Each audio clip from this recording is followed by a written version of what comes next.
Hello teacher and classmate, my name is Rand. I am very happy to have this opportunity to present my project for this midterm. As topic, I choose to talk about system and diversity. What an organization needs. I consider organization as a mother. A mother needs stabilities in her life.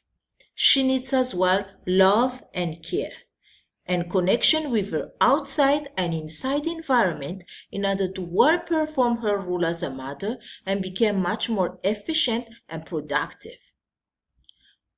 Same with the organization. An organization needs stability as well in terms of finance, resources, information, employees, etc. Leaders, manager, and employees, when they show love for the organization and allow connection with the outside and inside environment, efficiency and productivity can increase. What is system theory? It was first applied by Katz and Kahan. A system theory interacts with their environment. It is the combination of 4 key elements: process, data, tools, and organization. The system theory receives input from the environment. It entails analysis of problems and synthesis solution. The system theory maintains organization survival and emphasizes long-term goals for the organization. The system theory has its metaphor, which is organism. The system theory considers organization as a living thing.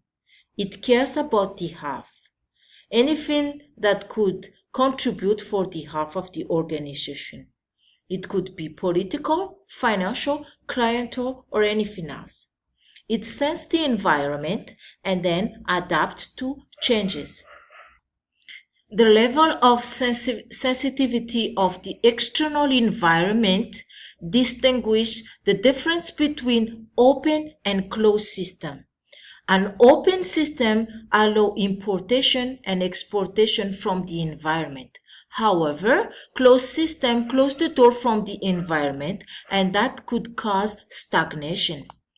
An open system is flexible. How is that so? Because it allows new insight and talent to interfere in decision making or in the growth of the organization. The open system seek for diversity. It could be people, talents, skills, gender, ages, or religion. Open system observe the environment and then adapt in response to the environment. John D. Rockefeller said, "Don't be afraid to give up the good to go for the great." A system theory has its approach in problem solving. And here there are 5 elements that describe those 5 approaches. First, define the problem as clear as possible. Second, analyze the problem and identify alternative solution. Third, select from the alternatives and develop the most viable. Implement and test the solution after.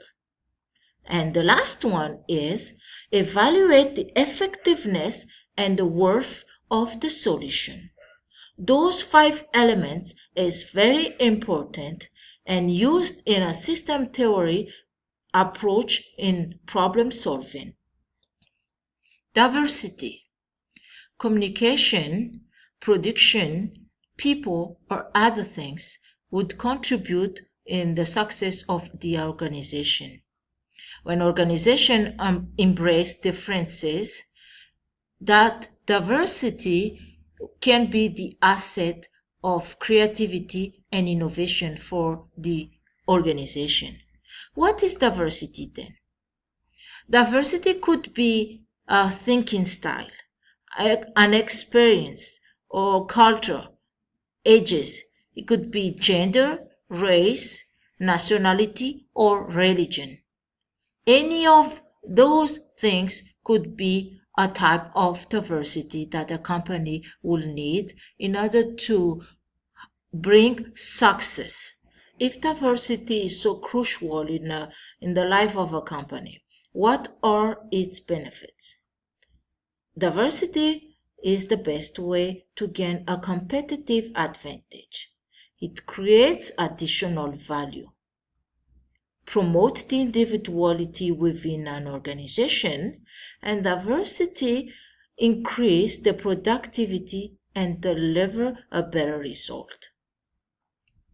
Diversity builds a stronger brand.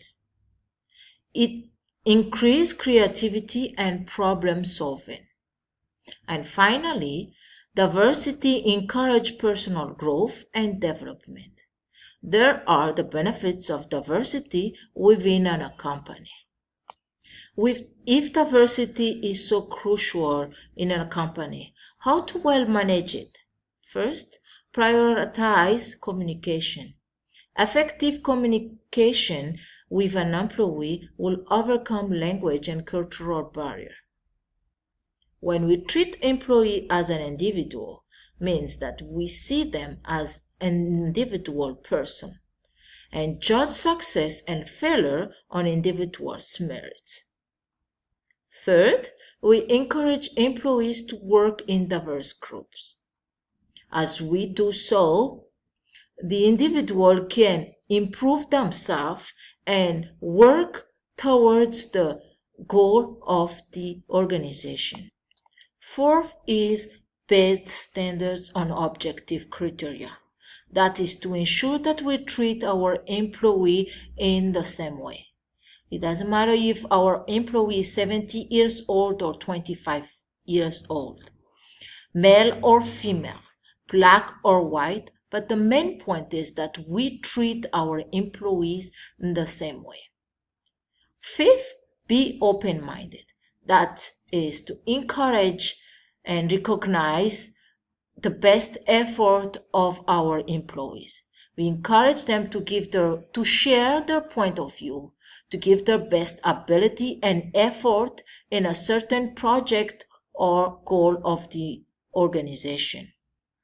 As we do so, we look for a way to incorporate diverse range of perspective and talents into efforts to achieve organizational goals. The last one is hiring.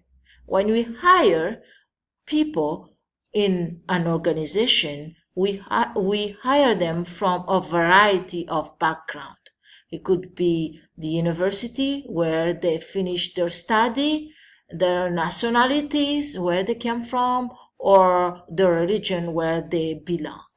As we consider those varieties, it could be an asset for the organization.